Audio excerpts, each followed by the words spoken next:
अस्सलामुअलैकुम। सूरह बकरा 196 आयत। औज़ु बिल्लाहि मिनश शैतानिर रजीम। बिस्मिल्लाहिर्रहमानिर्रहीम।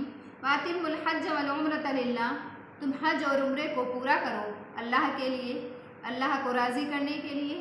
खालिस नियत सवाब की होनी चाहिए। फ़इन हुसिरतुम फमस्तैसरा मिनल हदी। बस अगर तुम रोक दिए जाओ किसी दुश्मन के सबब से या किसी बीमारी के सबब से रुक जाओ, फमस्तैसरा मिनल हदी, तो जो आसानी के साथ मैसर हो कुर्बानी करें। वला तहलक़ू रूअसकुम, और तुम अपने सरों को मत मुड़ाओ। हत्ता यबलुगल हदी महिल्ला, यहाँ तक कि कुर्बानी का जानवर अपनी जगह पर पहुँच जाए। अपनी जगह पर यानी हुदूद हरम में पहुँच जाए।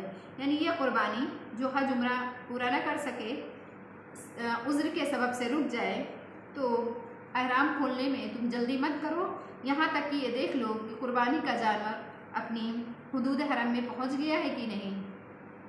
खुद पहुँचा दो, या अगर खुद नहीं पहुँचा सकते तो किसी के सबब से पहुँचवा करके फिर वहाँ पर कुर्बानी करवानी चाहिए। फमान कान मिनकुम मरीज़ा, बस जो तुम में से बीमार हो, औ बिही अज़म रवासिही, या जिसे सर में कोई तकलीफ़ हो, फ़फ़िदियतुन, तो उसके लिए फ़िदिया है। मिन सियामिन औ सदक़तिन औ नुसुक, वो 3 रोज़े रखे, और सदक़तिन, या सदका करे, 6 मिस्कीनों को सदक़ा खैरात करे, और नुसुक, या कुर्बानी करे। फ़इज़ा आमिन तुम, बस जब अमन में आ जाए, फमा तमत्ता बिल उम्रती इलल हज, तो जो उसने हज के साथ उम्रे का फ़ायदा उठाया है, फमस्तैसरा मिनल हदी, तो उसके लिए तो जो आसानी के साथ मैसर हो कुर्बानी करे। फमन लम यजिद फसियामु सलासती, बस जो कुर्बानी न कर सके,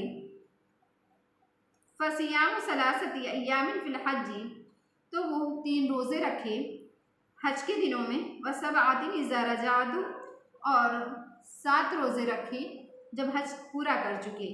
तिल्का अशरतुन कामिला, और ये पूरे 10 रोज़े हुए। यानी जो शख्स हज के साथ उम्रे का भी फ़ायदा उठाए तो उसके लिए ये हुक्म है कि वो आसानी के साथ जो मैसर हो वो कुर्बानी करे। यानी जिसने खाली हज किया या खाली उम्रा किया तो उसके लिए ये हुक्म नहीं है। यानी हज के साथ अगर उम्रा भी किया है तो उसके लिए ये कि आसानी के साथ जो उसे मैसर हो कुर्बानी करे।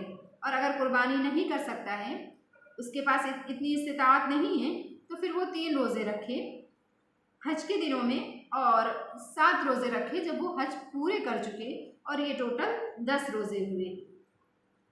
ज़ालिका लिमन लम यकुन अहलु हाज़िरिल मस्जिदिल हराम, और ये हुक्म उसके मस्जिद हराम के पास जो लोग रहते हैं उन लोगों के लिए ये हुक्म नहीं है। यानी ये हुक्म है जो दूर दराज लोग रहते हैं, यानी एक साथ कर सकते हैं, ये हज उम्रे को एक साथ कर सकते हैं। ये हुक्म उन लोगों के लिए है जो दूर दराज रहते हैं। वत्तक़ुल्लाह, और तुम अल्लाह से डरते रहो। वालमू, और तुम जान लो, अन्नल्लाह शदीदुल इक़ाब, बेशक अल्लाह सख्त सज़ा देने वाला है। सदक़ल्लाहुल अलीयुल अज़ीम।